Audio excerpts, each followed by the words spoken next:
जनजाति पढ़ें, जनजाति पढ़ें या जिला दर्शन देखें? जनजाति।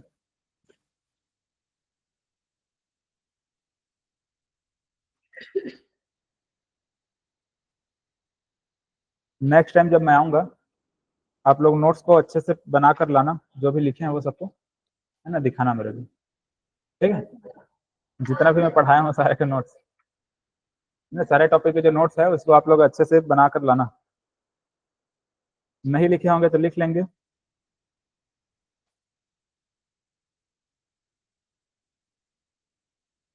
क्या हुआ? किसको बनाएंगे? हाँ वही वाला, क्लास में जो बनाया ना वही होना चाहिए। हाँ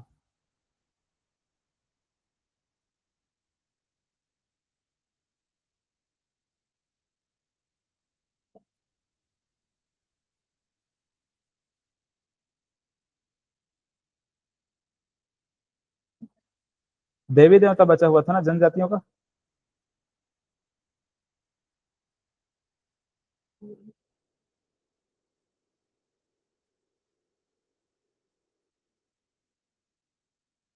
देखो आप लोग, ये जनगणना हो गया, प्राइस पढ़ लिए, तो छत्तीसगढ़ की जनसंख्या कितना देखे हैं?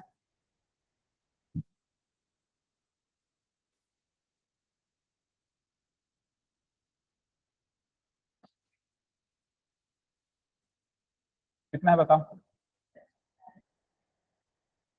2, 55, 45, 198 कितना है?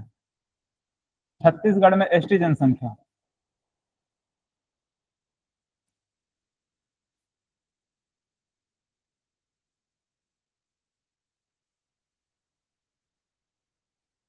30% है ना? कितना प्रतिशत है?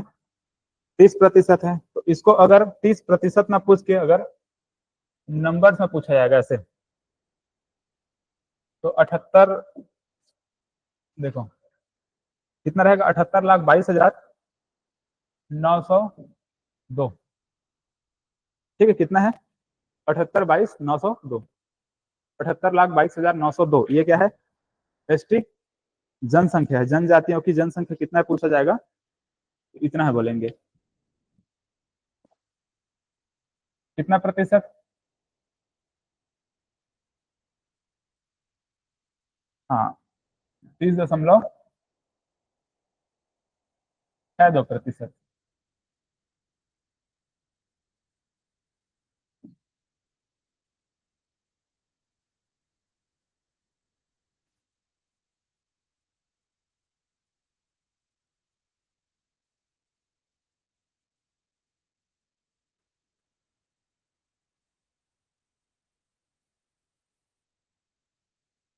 साक्षरता में देखो क्या क्या लिखवाया हूँ। एसटी साक्षरता लिखा है क्या? Literacy rate.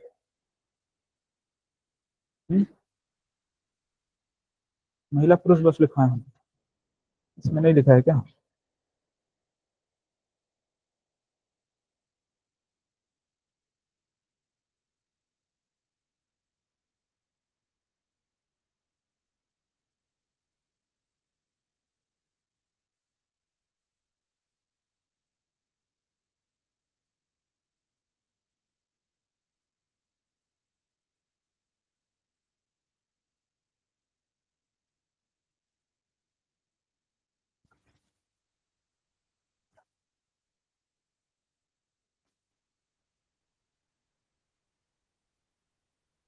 ठीक है, एसटी साक्षरता रहेगा, ये छत्तीसगढ़ में है ना, ध्यान रखेंगे। मतलब छत्तीसगढ़ का जनगणना पढ़े तो छत्तीसगढ़ का ही रहेगा। छत्तीसगढ़ में एसटी साक्षरता, ठीक है, कितना रहेगा? यही चीज अगर देश में पूछा जाएगा, पता है देश में कितना प्रतिशत है? तो 64% याद रखेंगे। देश में एसटी साक्षरता, एसटी लिटरेसी रेट कितना है पूछा है, क्या बोलेंगे? 64% है। 64% है। और 59% किस मतलब कहाँ है? छत्तीसगढ़ में है।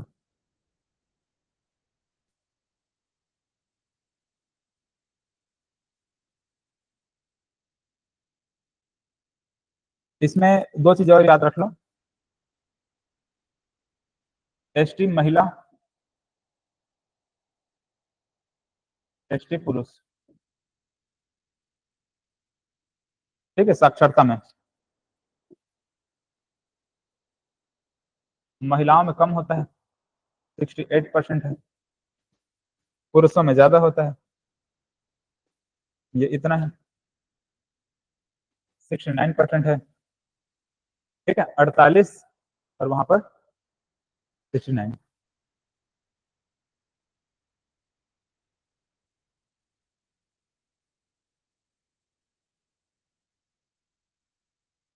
ठीक है, किसी दिमाग में ऐसा तो नहीं आ रहा है कि सब दोनों को जोड़ रहे हैं तो 100% तो नहीं हो रहा है? हाँ, आ रहा है किसी के दिमाग में? नहीं आना चाहिए, है ना। इसमें से बाकी जो महिलाएं बचेंगी, मतलब कि 52% महिलाएं इलिटरेट है ना, साक्षर नहीं है, साक्षरता उनमें नहीं। इसी प्रकार से इसमें कितना हो जाएगा, 31% जो पुरुष है वो असाक्षर है, ठीक है, इलिटरेट है। चलो फिलहाल असाक्षर को नहीं ध्यान रहे हैं, ये क्या चीज है। साक्षरता दर हमारे मतलब एसटी में कितना है, छत्तीसगढ़ में 48, मतलब महिलाओं में और पुरुषों में इतना।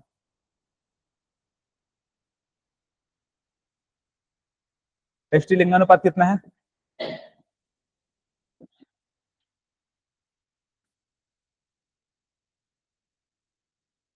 1020। शिशु लिंगानुपात कितना था हाँ, ठीक। लेकिन जनजातीय में अगर पूछा जाएगा, है ना, जनजाति में शिशु लिंगानुपात,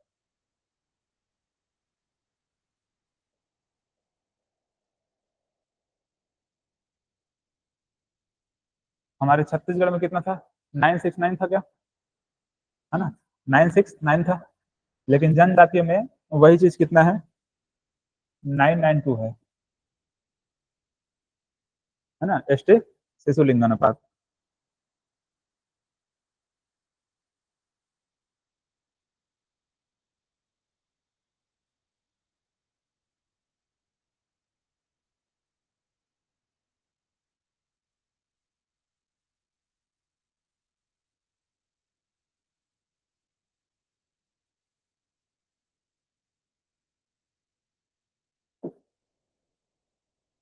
चलो अब एक पॉइंट यहाँ पे ऐसे लिखो,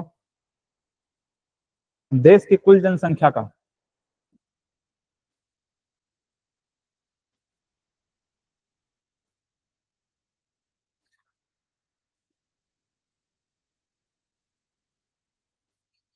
देश की कुल जनसंख्या का 8.6% जनसंख्या एसटी है, ठीक है, जनजाति है। देश के कुल जनसंख्या का कितना प्रतिशत जनजाति है, 8.6% जनसंख्या क्या है, जनजाति है ना। दूसरा पॉइंट इसी में लिखेंगे,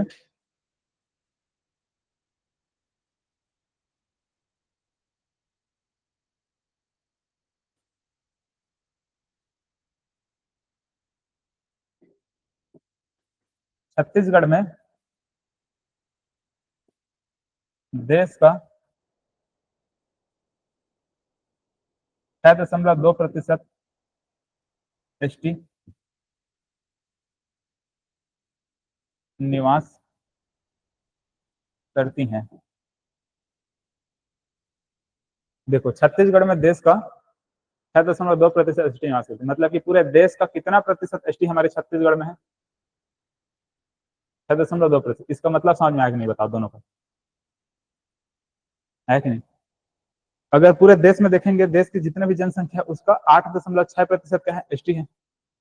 अब पूरे देश में जितने भी एसटी हैं, वो एसटी में छत्तीसगढ़ में कितना है,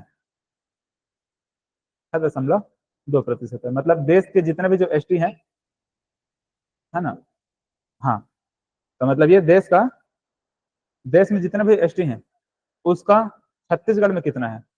6.2, मतलब कि पूरे देश का 6.2% जो एसटी है वो कहाँ है? छत्तीसगढ़ में है। आया समझ में? दोनों को देख लेना ध्यान से, एग्जाम में पूछा गया है।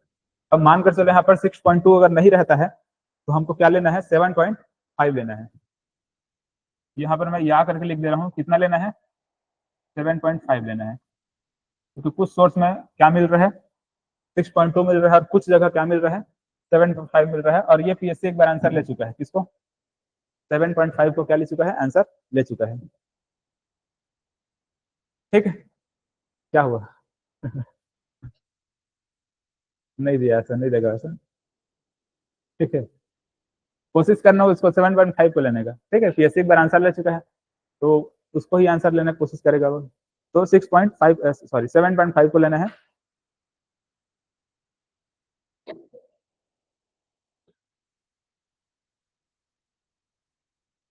सबसे अधिक जनजाति कहाँ है? जनजाति जनसंख्या हमारे देश में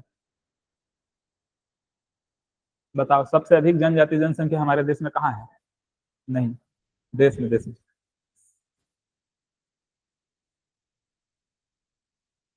परसेंटेज में नहीं बोल रहा हूँ, जनसंख्या में।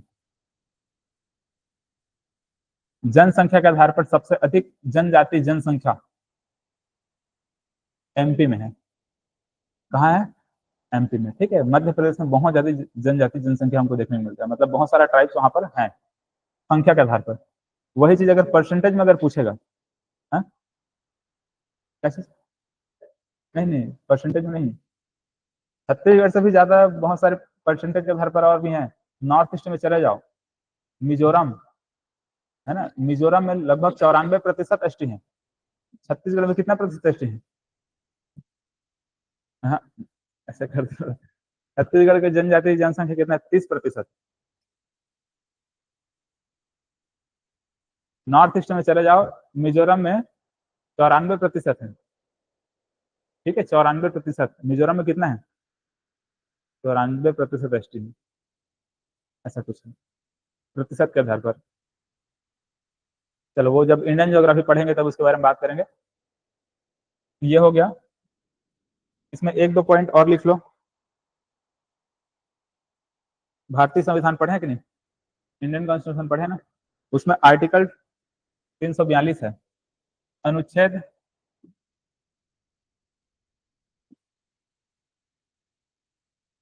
342 है। ठीक है, ये आर्टिकल कितना है? 342। इसी में जनजाति का प्रावधान किया गया है। ठीक है, जनजाति की जो परिभाषा है वो सब किसमें मिलेगा? अनुच्छेद 342 में मिलेगा। और जनजाति संबंधित बहुत सारे और आर्टिकल हैं जिसको आप लोग संविधान में पढ़ेंगे, या फिर कभी मेरे को मौका मिले तो मैं बता दूंगा। तो ये 342 को याद रखेंगे, है ना। भारतीय संविधान के अनुच्छेद 342 में जनजातियों का प्रावधान है। अगला पॉइंट लिख लो, छत्तीसगढ़ में जनजाति अनुसंधान केंद्र। छत्तीसगढ़ में जनजाति अनुसंधान केंद्र, tribal research and training institute. ठीक है, जनजाति अनुसंधान केंद्र कहाँ है बताओ? रायपुर में है। ठीक है, कहाँ है?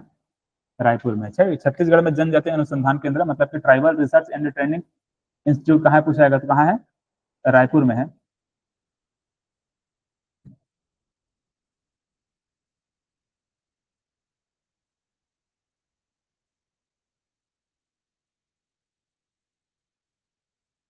जनजाति अनुसंधान केंद्र कहाँ है? रायपुर में। ठीक है, इसको बनाया गया था 2004 में, 2 सितंबर 2004 में इस जनजाति अनुसंधान केंद्र को बनाया गया था। हमारे देश में और भी जनजाति अनुसंधान केंद्र है, लेकिन हमारा जो छत्तीसगढ़ का मतलब रायपुर का जो जनजाति अनुसंधान केंद्र है वो कौन से क्रम का है? 15वें क्रम का।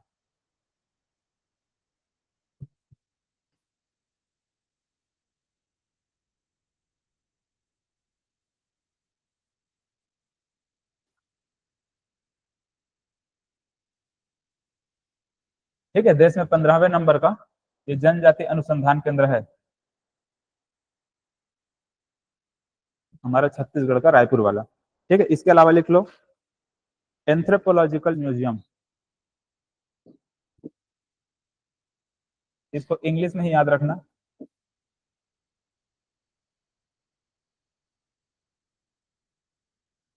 ठीक है, एंथ्रोपोलॉजिकल म्यूजियम, ये है जगदलपुर में।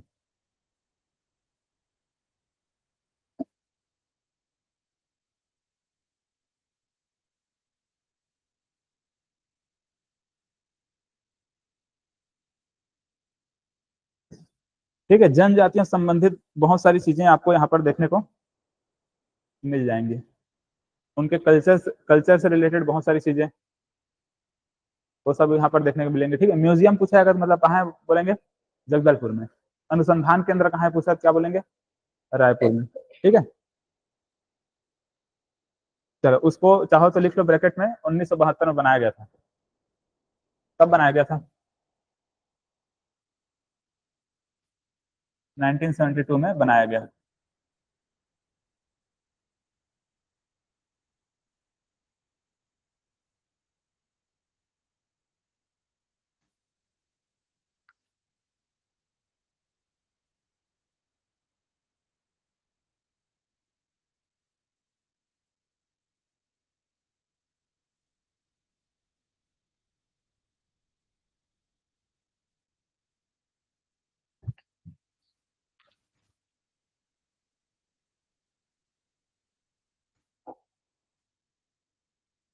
चलो देवी देवताओं को लिखो। ठीक है, जनजातियों की देवी देवता।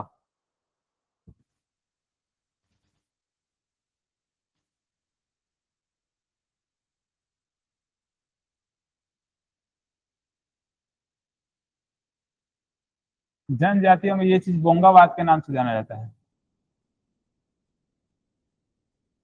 ठीक है, जनजातियों में जो देवी देवता माने जाते हैं उसको क्या कहा जाता है?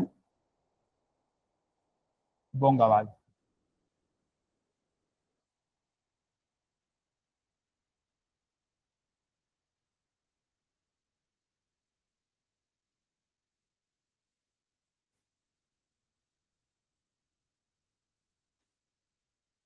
उरांव जनजाति, कोरवा जनजाति,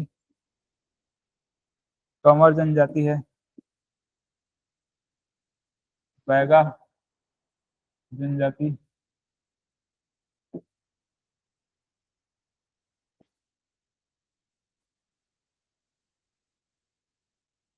बिंझवार जनजाति, गोंड जनजाति, कमार। कमार कौन से जिले में निवास करती हैं बताओ? गरियाबंद।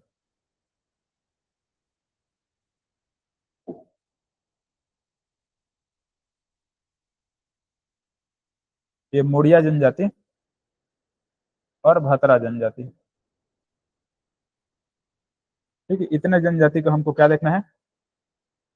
देवी देवता को पढ़ना होता है।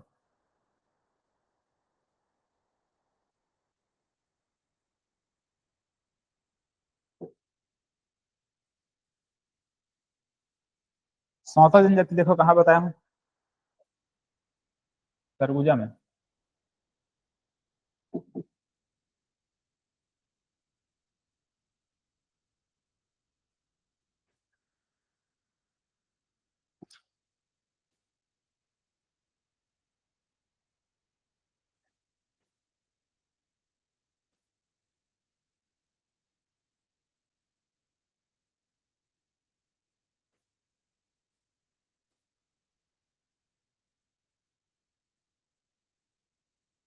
पुराण जनजाति में सरना देवी कौन से वृक्ष पर निवास करती हैं?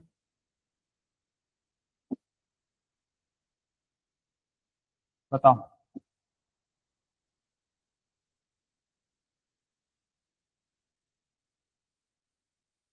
ठीक है, कौन सी देवी है? सरना देवी है। सरहुल त्योहार मनाते हैं कौन? पुराण जनजाति। सरना वृक्ष पर निवास करती हैं, सॉरी, सरना देवी निवास करती हैं किसमें? साल वृक्ष पे।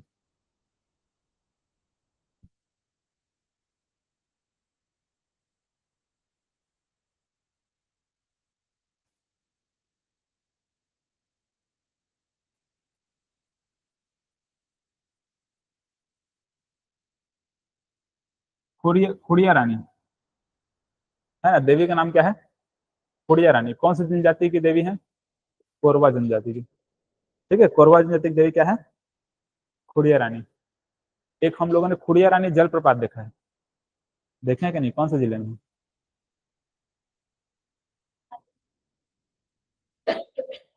खुड़िया रानी नहीं, बिलासपुर में कहाँ है? बिलासपुर में तो वो है, डैम है, खुड़िया डैम ऐसे पढ़ते ना। बताओ, वाटरफॉल बताया था, खुड़िया रानी जलप्रपात। बता दिए ऑनलाइन वाले।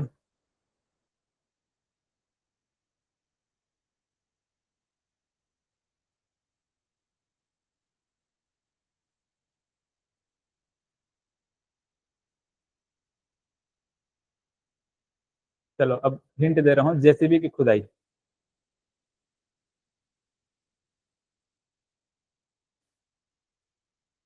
याद करवाया था ना, जेसीबी, गुल्लू, छुरी, बेने, खुदाई से खुड़िया रानी, राजा रानी है ना, राजा से क्या? राजपुरी, रानी से क्या? रानी दाह। ठीक है, दमेरा, दम घुट गया, ऐसे कुछ याद करवाया था। नहीं देखे हैं क्लास तो जाकर देखिएगा वीडियो।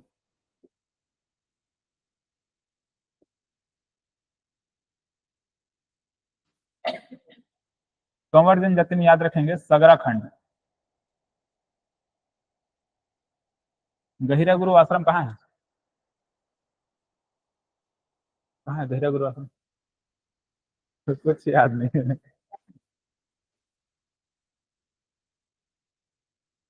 ऐसे कैसे चलेगा? पूरा पढ़ लेंगे, रिवीजन नहीं करेंगे।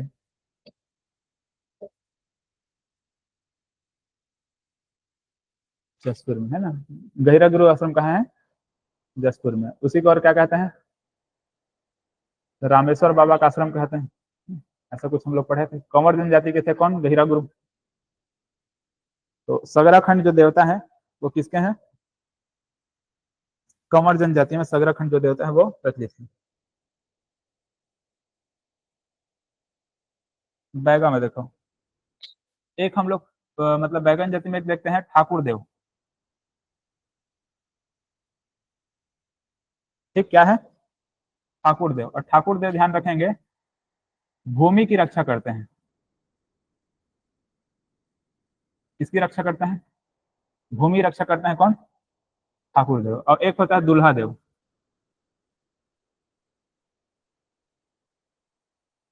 ठीक है, क्या है? दुल्हा देव। ये बीमारियों से रक्षा करते हैं।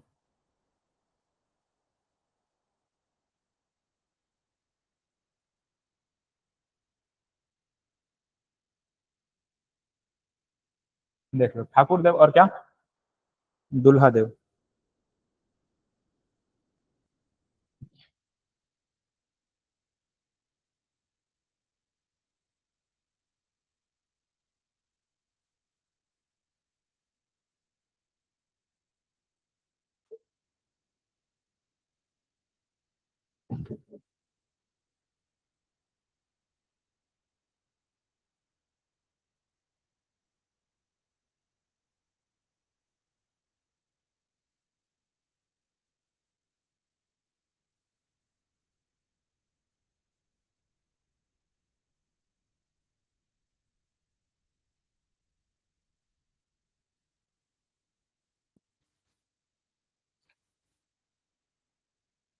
ठाकुर देव को लिख लो, पीपल के पेड़ पे निवास करते हैं। कहाँ निवास करते हैं?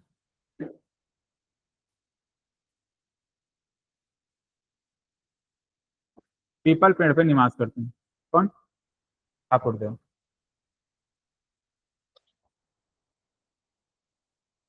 हम लोग पढ़ेंगे हिंगलाज, मतलब हिंगलाज। हिंगलाज माता जानते हैं? सुने हैं? हिंगलाजिन देवी ऐसा कुछ बोलते हैं, हिंगलाज माता। सुने हैं? नहीं सुने हैं? तो जो माता हिंगलाज है वो बांस के पेड़ पे निवास करती है। किसमें निवास करती हैं? बांस के पेड़ पे निवास। ठीक, अलग से उसको नोट करके लिखेंगे साइड में कहीं बॉक्स वगैरह बना करके। हिंगलाजिन माता, फिर हिंगलाज जो माँ है वो किसमें निवास करती हैं? बांस में। कोंडाराज है ना, ये देवता है कोंडाराज। ये बरगद के पेड़ पे निवास करते हैं। ठीक है, कोंडाराज कहाँ निवास करते हैं? बरगद। ठाकुर देव कहाँ बता दिया?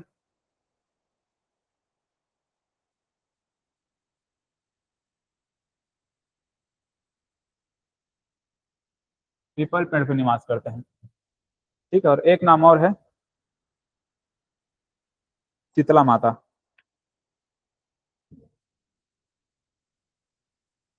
हाँ?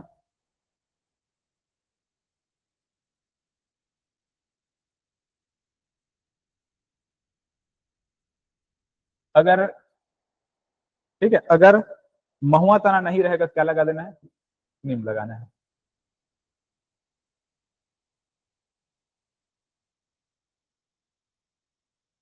ऐसे।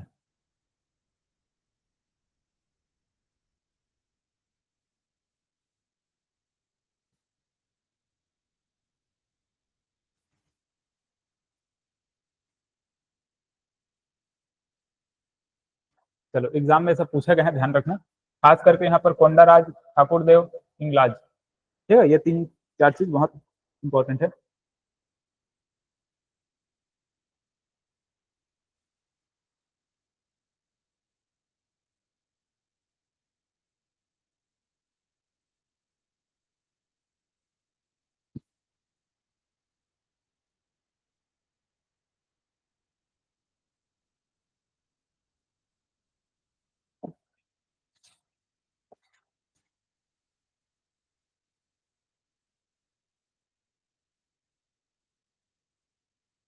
ठीक है, बैगा जी में एक और क्या है? बूढ़ा देव, है ना। तो बैगा में देखो कौन कौन सा ठाकुर देव है, दुल्हा देव है और बूढ़ा देव है। ठीक है, बूढ़ा देव को भी लिख लो, साल वृक्ष में निवास करते हैं।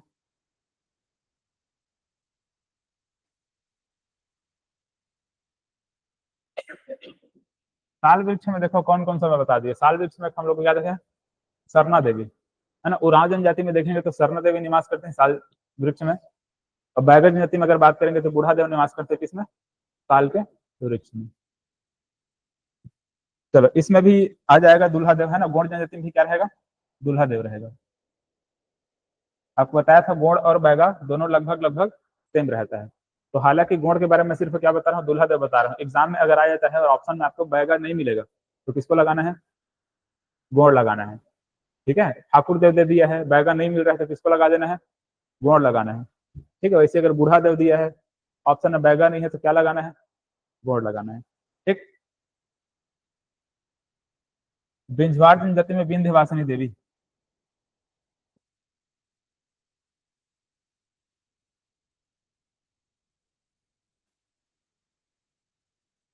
ठीक है, किसमें क्या? विंध्यवासिनी देवी। यहाँ सौता लिखे थे, सौता सौता में है डिहारिन।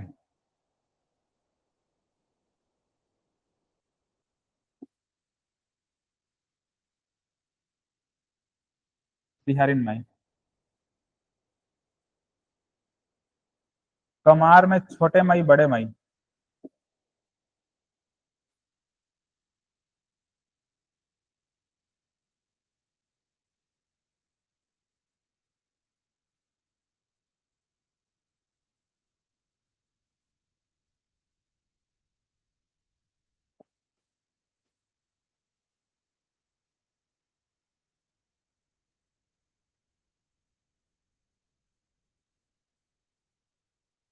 मुड़िया में क्या? अंगादेव। और बताओ, और क्या रहेगा? लिंगोपेन रहेगा कि नहीं?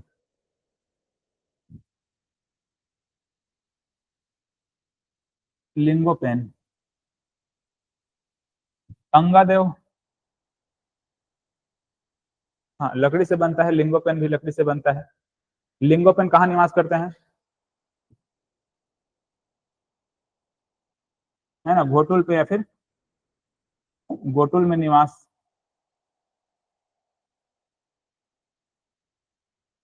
ऐसे बताया था कि नहीं, लिंगोपेन गोटुल में निवास करते हैं। अंगादेव, मड़ई महोत्सव वगैरह जब होता है, क्या होता है? मड़ई महोत्सव जब होता है तब क्या करते हैं? अंगादेव बनाते हैं लकड़ी के, इस प्रकार से चार लोग इसको पकड़ करके इधर उधर घूमते हैं।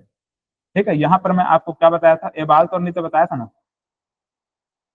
एबाल तौर नृत्य देखना, पीछे जाकर के नृत्य वाले टॉपिक में हम लोग पढ़ चुके हैं कि अंगादेव हैं, मड़ई महोत्सव में निकालते हैं और कौन सा नृत्य करते हैं, ये बाल तोड़ नृत्य करते हैं।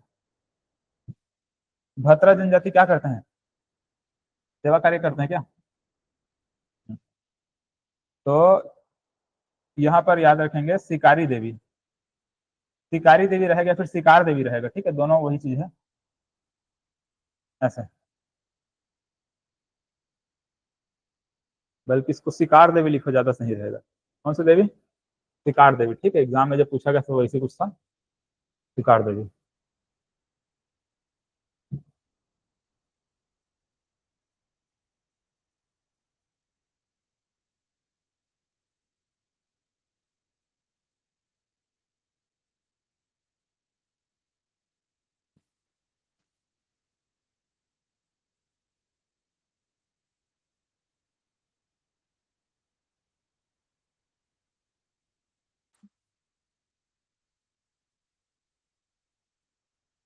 चलो देवी देवता कंप्लीट हो गए यहाँ पे। इसमें कुछ और अगर है इंपॉर्टेंट तो आपको बता देता हूँ।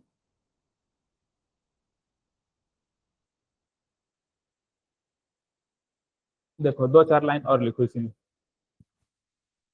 ये अभी नया नया जो भी क्वेश्चन वगैरह पूछे गए उन सबके आधार पर।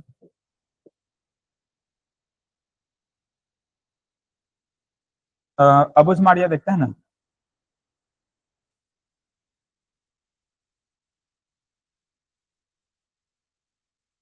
इनमें देवता याद रखेंगे तालुर मुंते।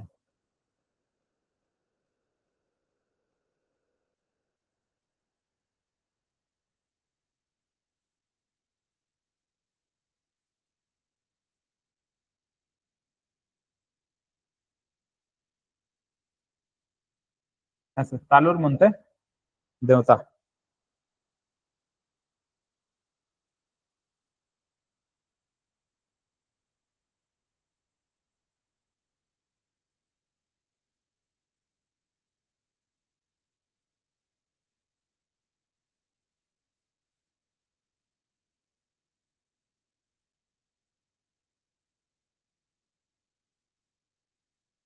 यहाँ पर उरांव जनजाति में जो सरना, सरना देवी लिखे है ना, यहीं पर लिख लो धर्मेश देव।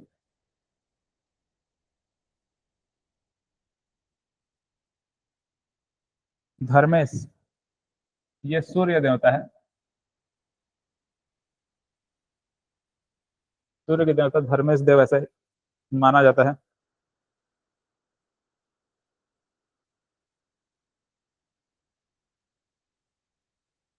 और लिखा हूँ काफी है। चलो ठीक है, इतना इंपॉर्टेंट है, इतना याद रखो काफी है ना। रहने को तो बहुत सारे छोटे छोटे और देवताओं के नाम लिखा हुआ है।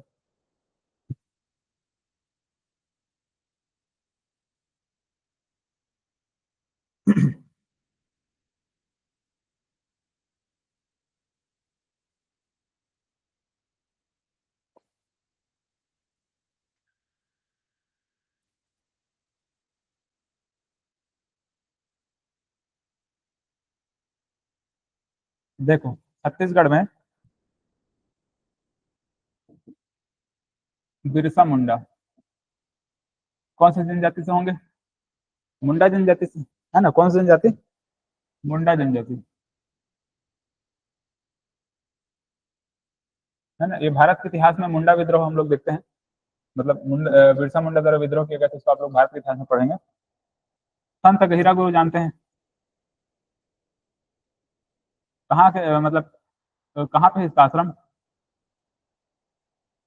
हाँ, जसपुर में, अभी बताया था कुछ साल पहले,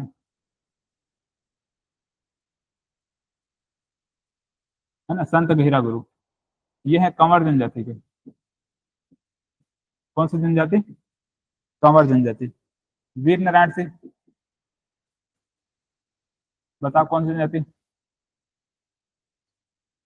कौन सी जनजाति, पिंजवाड़ जनजाति।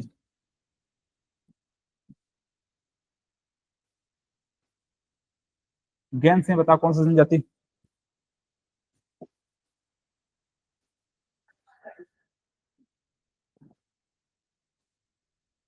अबुझ माड़िया।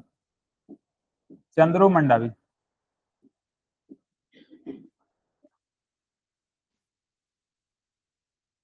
कौन सी जनजाति? माड़िया। ठीक है, माड़िया जनजाति। गुंडाधुर, कौन सी जनजाति?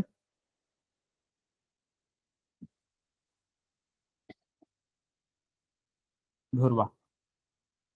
गैन सिंह ने परलकोट विद्रोह किया था, है ना, परलकोट विद्रोह। गुंडाधुर कौन से विद्रोह किए थे? भूमकाल विद्रोह।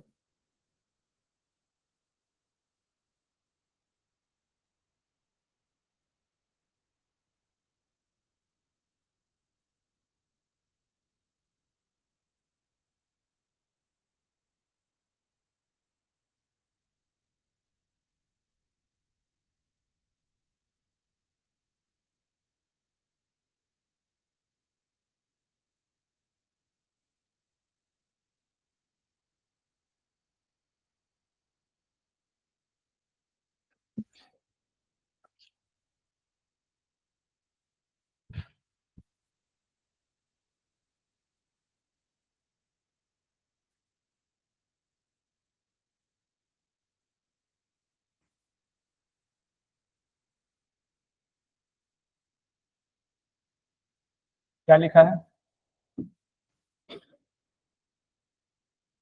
जनजाति में विवाह हम लोग देख लिए, ठीक है। ये कौन सा विवाह लिखा हूं? अधिमान्य विवाह, ठीक है। इसको बोलते हैं प्रेफरेंशियल मैरिज। क्या बोला जाता है?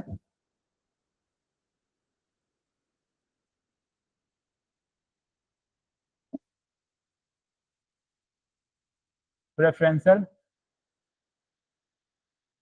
मैरिज कहा जाता है। प्रेफरेंशियल मैरिज से आप क्या समझते हैं?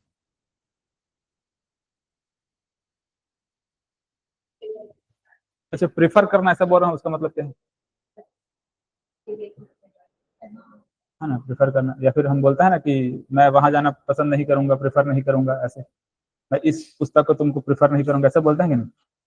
मतलब कि प्रेफरेंशियल मैरिज, अब यहाँ पर इसका मतलब यह है कि जनजातियों में यहाँ पर अधिमान्य विवाह है, प्रेफरेंशियल मैरिज। जनजातियों में ऐसा कुछ विवाह होता है जिसको वो प्रेफर करते हैं, तो वो किस टाइप के विवाह को प्रेफर करेंगे? किसको प्रेफरेंशियल मैरिज बोलेंगे?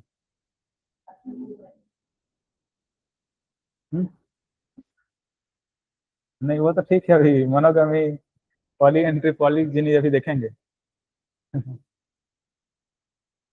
तो उनमें ये होता है ना, जैसे जनजाति हमेशा चाहती है कि बहुत दूर किसी के साथ विवाह करना नहीं चाहती हैं। अपने ही परिवार समाज में अगर कोई योग्य वर वधु मिल जाते हैं तो उनसे विवाह कर लेते हैं, ठीक है। किसी अनजान से विवाह करने से बेटर है क्या, अपने ही परिवार में कम वधु मूल्य देकर के विवाह कर लेना। मतलब अगर किसी थर्ड पर्सन से अगर विवाह करने क्या बहुत ज्यादा दहेज वगैरह देना पड़ता है ना। तो इस कंडीशन, मतलब ये सब परेशानियों से मुक्ति पाने के लिए क्या करते हैं, अपने ही परिवार में अगर क्या है, मेरे फुफेरे भाई बहन है, उनसे विवाह कर लेना। ये क्या है, एक प्रकार का प्रेफरेंशियल मैरिज है। समझ में आया कि नहीं? मेरे फुफेरे विवाह, भाई बहन से विवाह करना। इसी प्रकार से देवर विवाह कर लेना, साली से विवाह करना, ये सब क्या कहलाते हैं? प्रेफरेंशियल मैरिज कहलाता है। समझ में आया कि नहीं? तो लिख लो इसमें क्या क्या आएगा इसमें।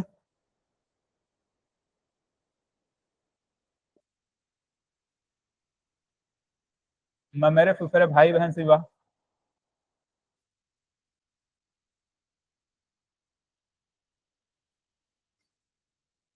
या फिर देवर विवाह, या साली विवाह, है ना। अगर मानकर चलो किसी पति छोड़कर चला गया, फिर पति की मृत्यु हो गया, उसके लिए अगर वर नहीं मिल रहा है, तो क्या करेंगे वो महिलाएं? वो विधवा जो महिला होगी वो अपने देवर से विवाह कर लेगी, ठीक है। किससे विवाह कर लेंगे?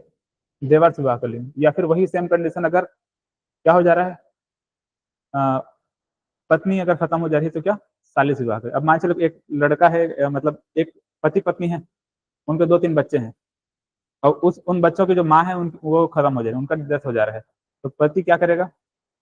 साली से विवाह कर लेगा, मतलब उस लड़की के बहन से विवाह कर लेगा, जिससे उसके जो बच्चे हैं उनको भी कोई परेशानी ना हो। तो ऐसा टाइप का है इसमें ध्यान में रखेंगे, एग्जाम में कभी कभी क्या करता है कि ये आपका ममेरे फुफेरे भाई बहन ना देकर के क्या लिखा रहेगा, पैरेलल कजिन, क्रॉस कजिन ऐसे लिखा रहता है।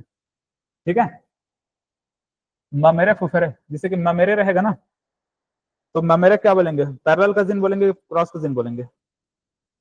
ममेरे वाला रहेगा, क्रॉस कजिन रहेगा, क्या रहेगा? हाँ, क्रॉस कजिन। और अगर फुफेरे अगर आया तो फुफेरे मतलब क्या रहेगा, पैरेलल कजिन।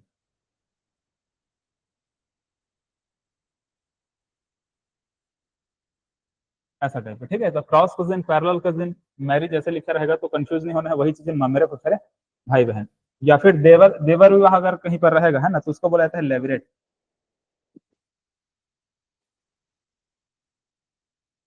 ठीक है, देवर विवाह ये लेवरेट मैरिज कहा जाता है। ऐसे तो क्रॉस कजिन, पैरेलल कजिन, लेवरेट ऐसा टाइप का जो भी रहेगा वो सब देख लेना आप लोग कैसा रहेगा। इससे फायदा क्या होता है, इससे फायदा ये होता है, सुनो, इस विवाह से कन्या मूल्य की समस्या, लिखो मत, सुन लो इसी, है ना, इस विवाह से क्या होता है, कन्या मूल्य की समस्या समाधान हो जाता है। कन्या मूल्य की समस्या मतलब दहेज की जो समस्या है उसका समाधान हो जाता है। ठीक है, एक विशेष क्षेत्र के अंदर ही जीवन साथी सरलता से उपलब्ध हो जाता है। ठीक, समझ आया? इसके बाद एक लाइन और है, उसको भी लिखो, क्योंकि अभी एग्जाम में ऐसा ही, ऐसे टाइप का प्रश्न पूछा जा रहा है ना, 2022-23 में ज्यादातर ये सबसे क्वेश्चन बने हुए हैं।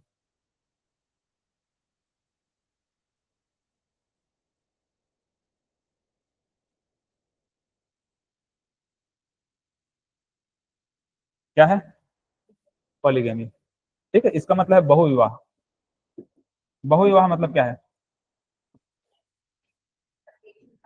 हाँ, बहु विवाह, एक से अधिक विवाह करना। ठीक है, अब इसमें भी दो प्रकार का होता है ना, एक होता है पॉलीएंड्री, क्या रहेगा,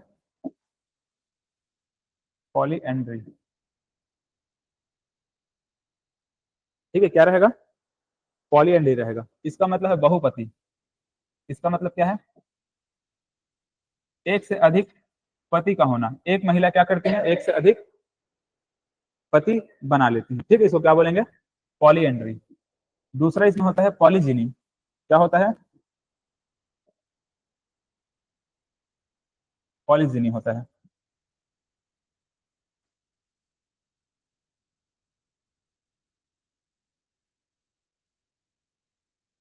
ऐसा पॉलीजिनी, इसका मतलब क्या है, बहुपत्नी। मतलब कि एक पुरुष क्या कर लेगा, एक से अधिक पत्नी बनाएगा, इसको क्या बोलते हैं, पॉलीजिनी बोलते हैं।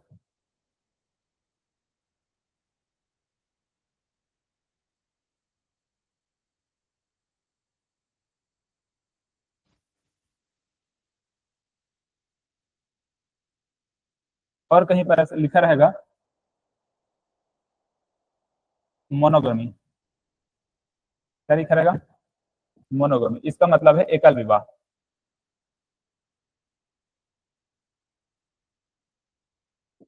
है ना, जो कि सामान्य विवाह होता है ना,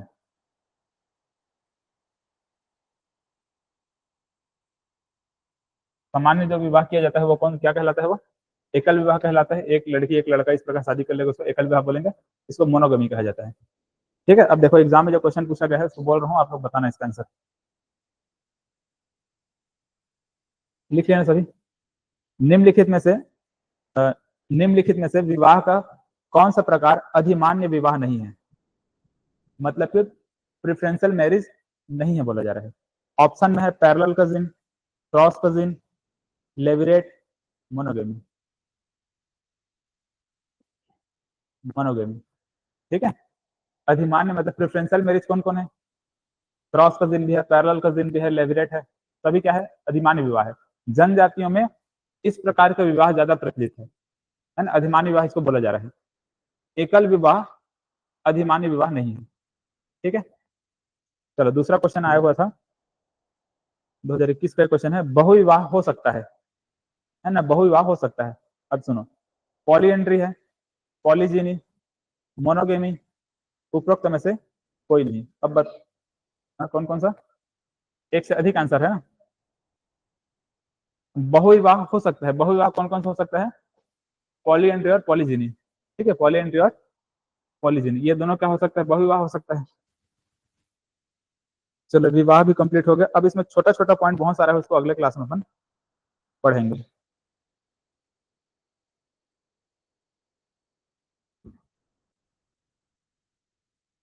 ठीक है ना, आज के लिए काफी इतना, और पढ़ना है?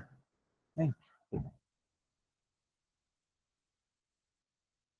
एक क्लास और लगेगा, आधा घंटा लगेगा, खत्म हो जाएगा फिर जनजाति।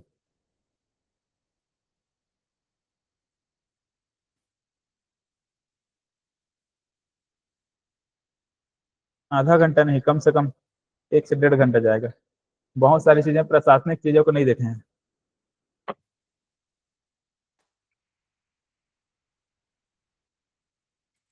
चलो ठीक है, आज के लिए बस इतना ही।